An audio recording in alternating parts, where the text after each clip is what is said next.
Hello, for this video we're going to go over angles of polygons. We're going to be talking about the outside angles of polygons, inside angles of polygons.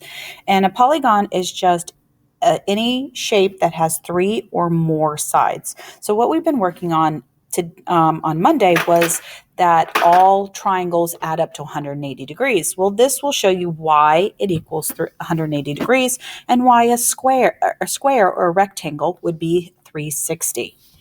So the sum of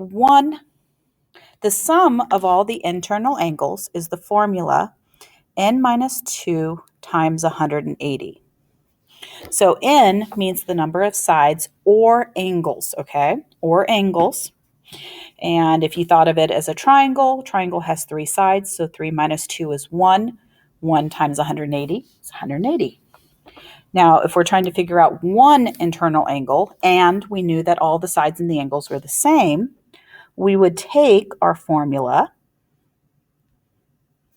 and we divide it by how many angles there are. Now, for external angles, all the external angles add up to 360 degrees. It doesn't matter if we are talking about a triangle or a dodecahedron. All of them are going to add up to 360.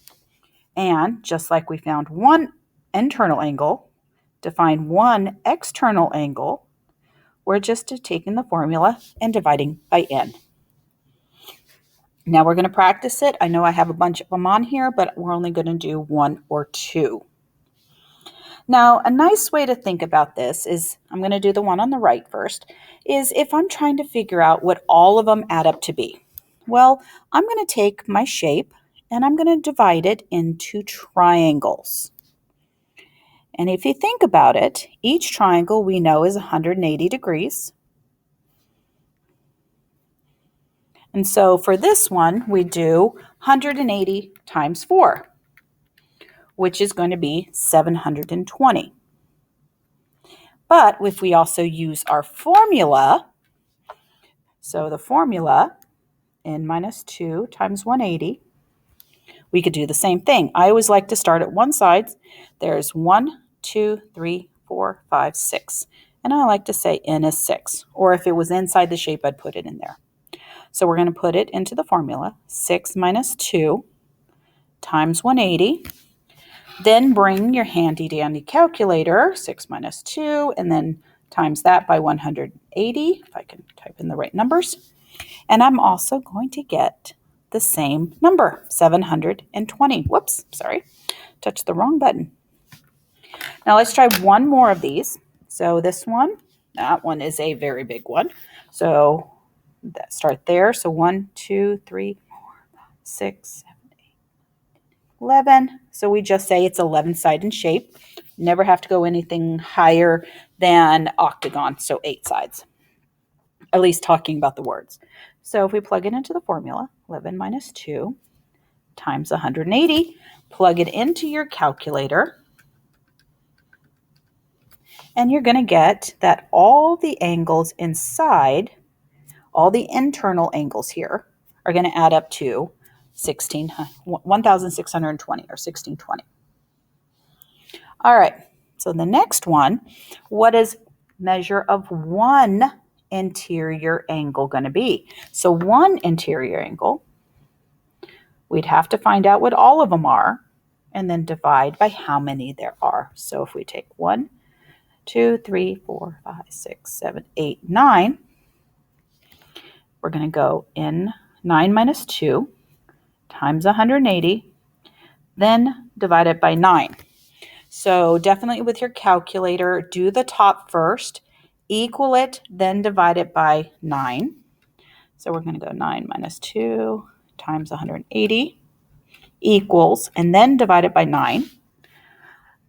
One angle is 140 degrees. So one of these angles is 140 degrees.